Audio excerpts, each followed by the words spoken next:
difficult choices that agencies face. Oh.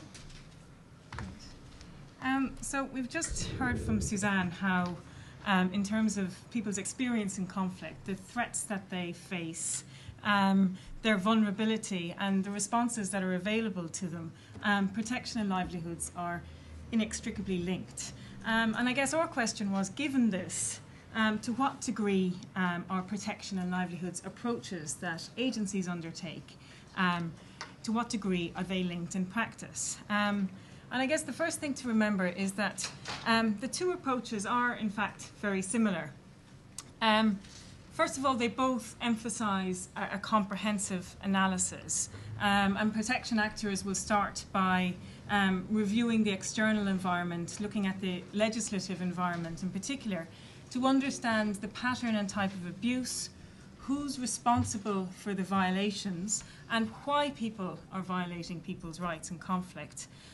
They'll then seek to understand who's most vulnerable to these violations and the strategies that affected populations employ themselves. And as we've just heard from Suzanne, vulnerability analysis is also really central to livelihoods, as is understanding the changes in people's livelihood strategies in terms of those affected by violence. And livelihood specialists will also focus on the external environment, examining how different policies, how different institutions and processes impact on people's livelihoods. Both approaches also emphasise political economy and understanding power relations in conflict. And in terms of programming, both approaches also seek to address both the causes and the consequences of violence. They both seek to combine both kind of interventions at a community level, either kind of focusing on households, individuals, or livelihood groups, with programmatic interventions, with more broader advocacy or dialogue to improve the broader conflict environment. Whether this is in terms of encouraging or supporting warring parties to adhere to their responsibilities under IHL on the part of protection actors, or maybe on the part of livelihood specialists engaging in the policy environment, so to promote a more positive environment for livelihood strategies. But this is, I guess, the theory. In practice, what we often see is that protection actors very much focus on targeting the authorities or warring parties in order to engage on dialogue and interventions. And we've all heard the criticism of protection actors that they run around with their clipboards and document abuses, but do very little to deal with the consequences of that. And this is a kind of a key criticism of protection activities. And we often see that, particularly in emergency situations, most agencies involved in livelihoods tend to focus more on the consequences, that they will emphasise the provision of emergency assistance in order to support the assets that people need to survive for their livelihoods. And there's less action in terms of improving the policies, institutions and processes. This is a generalisation, obviously, but it is the criticism of both of approaches. And so I guess from our point of view, that a more conscious effort to combine the two approaches can mean that there's a more holistic response, and that there's an opportunity to address both the causes and consequences of violence more effectively than either approach does alone. And the objective here is both to reduce the threats or the protection concerns that people face, help to decrease the vulnerability that they suffer, and then also increase their options for safe livelihoods. And we also think that there's an opportunity to have greater impact, that livelihoods interventions, so food security interventions and other forms of livelihoods interventions, can reduce the threats that people face, so threats of displacement or risks associated with undertaking livelihood strategies. And the fact that agencies have greater engagement with communities through their livelihoods work will also improve their dialogue and advocacy on protection concerns, because they'll have greater information and more evidence of the humanitarian consequences.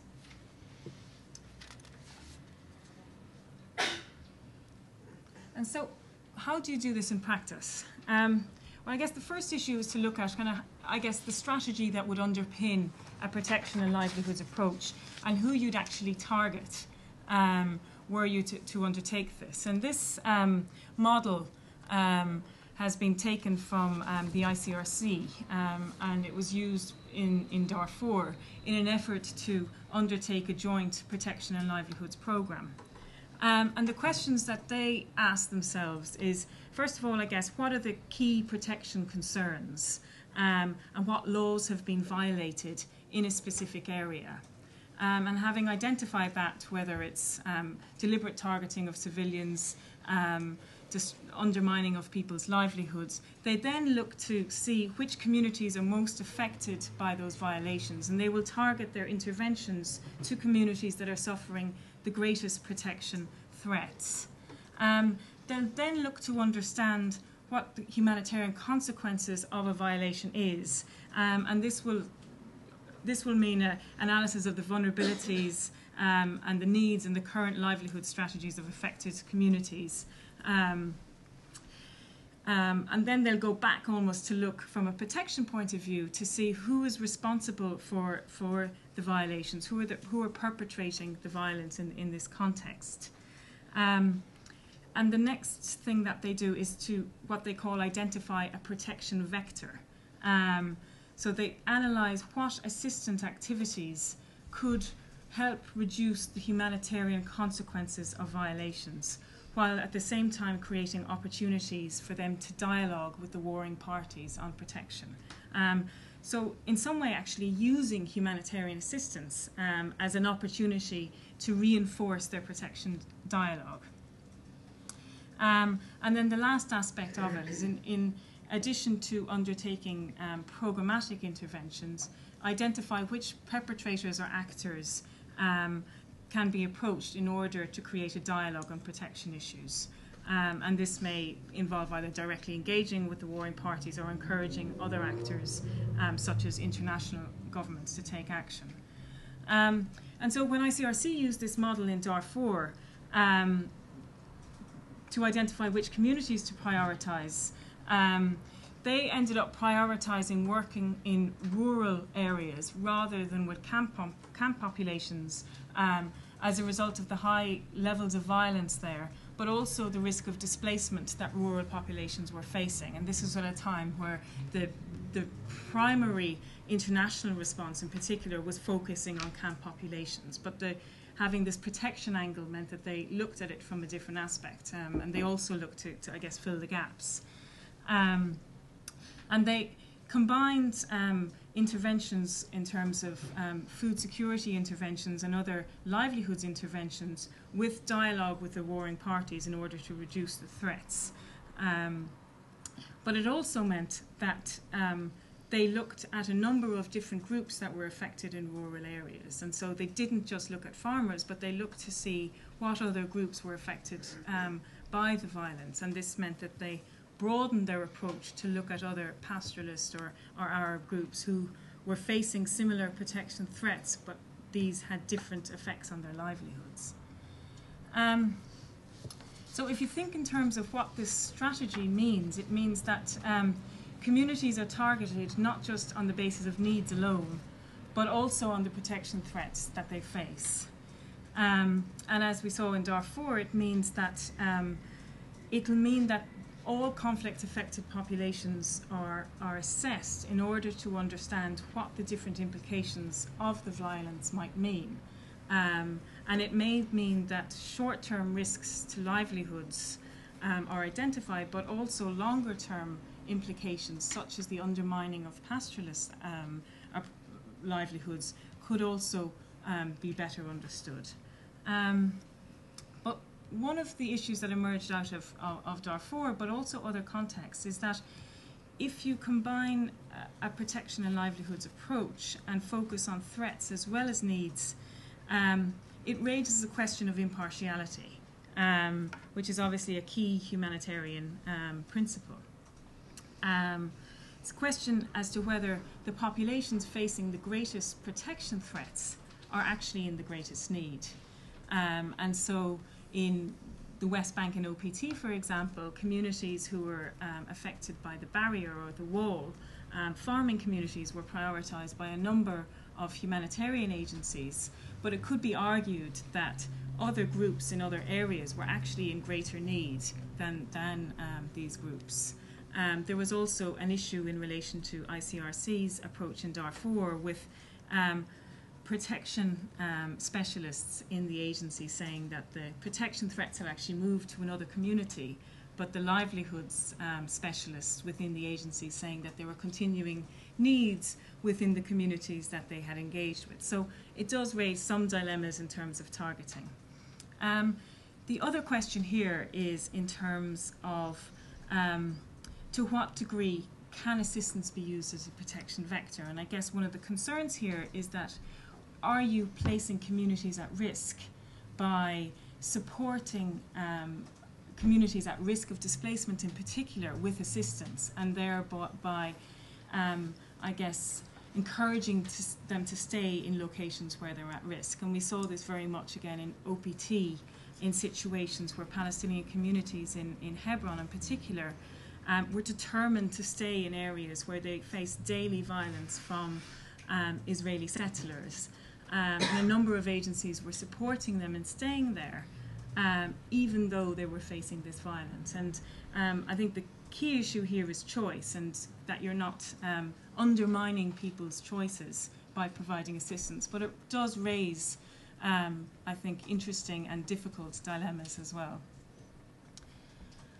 So before I go on to discuss a kind of a joint protection and livelihoods programme, I wanted to just highlight the fact that because there's so many linkages between protection and livelihoods approaches, that many current protection interventions actually have livelihoods benefits and vice versa. And the issue here is that there's a real opportunity to actually build on these benefits by engaging more consciously and strategically in these areas. And so first, from a protection perspective, a lot of protection actors will engage in advocacy and dialogue to prevent violations that can be fundamental to ensuring livelihoods. And for instance, the current easing of the blockade in Gaza will hopefully fundamentally change the livelihoods in Palestinians in a way that livelihood support could never hope to achieve alone. And while this is an example of a high-level policy success to a certain degree, it's often easier to demonstrate the impact of advocacy at a local level. And so in Darfur, for example, the Danish Refugee Council managed to negotiate access to markets on certain days. In Sri Lanka, Oxfam helped to negotiate farmers bringing their milk through checkpoints. And a lot of this negotiation is more naturally the preserve of protection actors who are more attuned and more ready to engage in advocacy than their livelihoods colleagues. The other area of potential benefit is in relation to capacity building to authorities and communities on rights and responsibilities, which is a kind of a mainstay of protection programming. And communities in Sierra Leone talk much less about kind of the fact that they knew their rights and much more about the practical livelihoods benefits that they gained from having a dialogue with the authorities in terms of what livelihood support they were entitled to and what assistance they could access. And there's also a large range of more kind of programmatic protection interventions which reduce people's exposure to risks or help mitigate the consequences. And so in West Bank, for instance, legal assistance for land and property rights help people challenge demolitions, evictions and loss of property. Assistance with personal documentation in Chechnya help people move to markets and access key services. And interesting social care in OPT in Chechnya helped improve people's employability. So kind of a large number of different protection activities, if looked at in a different way, can also have tremendous livelihoods benefits. And similarly, if you look at it from a livelihoods point of view, a number of interventions can also improve people's protection. So I've also mentioned the fact of targeting livelihood supports to particular areas where people are facing protection threats or also are engaging in risky livelihood strategies. We also saw in West Bank that support from livelihood specialists in terms of advocacy and other initiatives that reduce trade barriers and help access to markets can help improve freedom of movement in specific areas and can open up the space for protection dialogue. And I guess finally one area that we saw was that I guess adopting more protection principles in livelihoods work was one way of guarding against an issue that emerged in some of our research, that often livelihoods experts in conflict situations will use their developmental backgrounds and will tend to focus on creating self-reliance amongst their target group rather than focusing on the basic needs. And so incorporating protection into a livelihood approach kind of refocuses some livelihoods work on the most vulnerable and ensuring that there's equal and equitable access to assistance. And so moving to an example of joint programming. This is an example from the West Bank, and I hope you can see the images. They might be a little bit small, but it's looking at the issue of the wall or the barrier and the impact that has had on farming communities in the West Bank. And so just to give you a bit of background, in 2002 it was decided by the Israeli government to erect this wall and also to reduce security attacks from Palestinians and also to prevent uncontrolled entry from Palestinians into Israel. But the concern is, although the wall itself has been determined as legal by the international, the ICJ, they found when they looked at it that both the routing of the wall and the impact on the wall on particular communities was against IHL in the way that it deviated from the agreed borderline between Israel and Palestinian territories, and in particular that about 10% of Palestinian land was either cut off or taken away from Palestinians, and also the fact that the difficulties that residents who were affected would have in accessing their land would lead to an abandonment of land, which is also against IHL.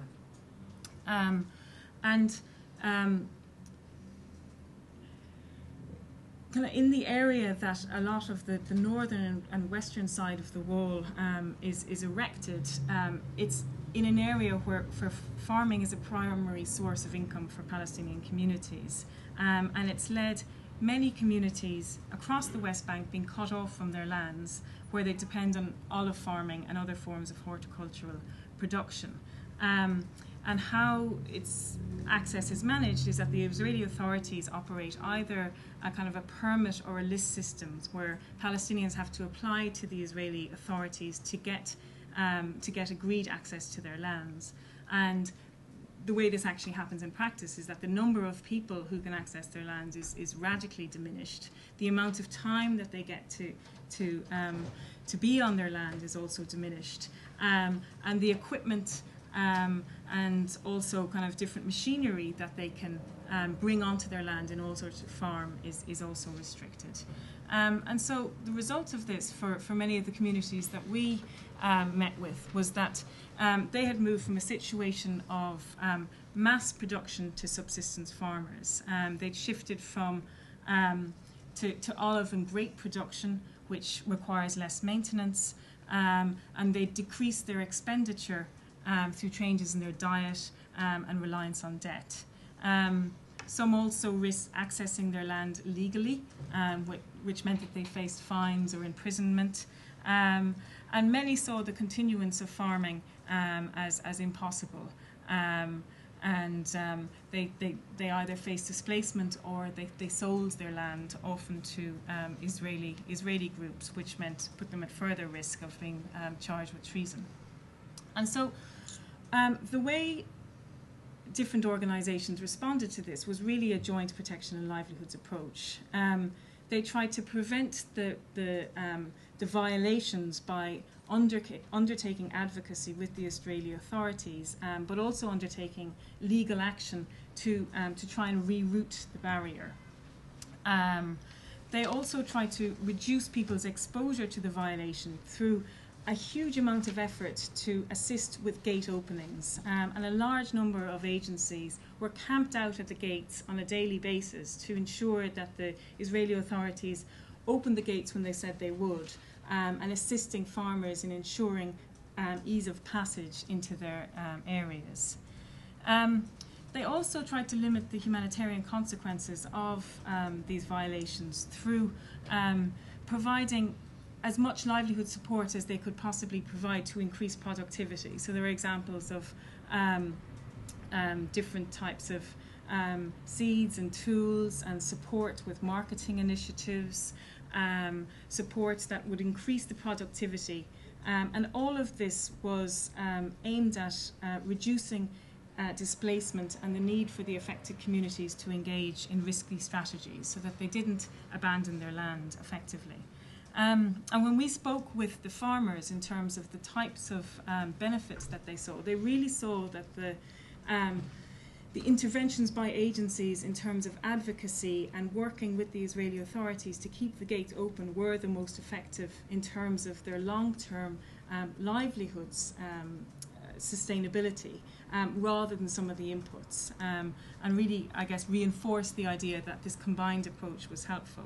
And we have a number of other examples as well that I can maybe talk through in the discussion.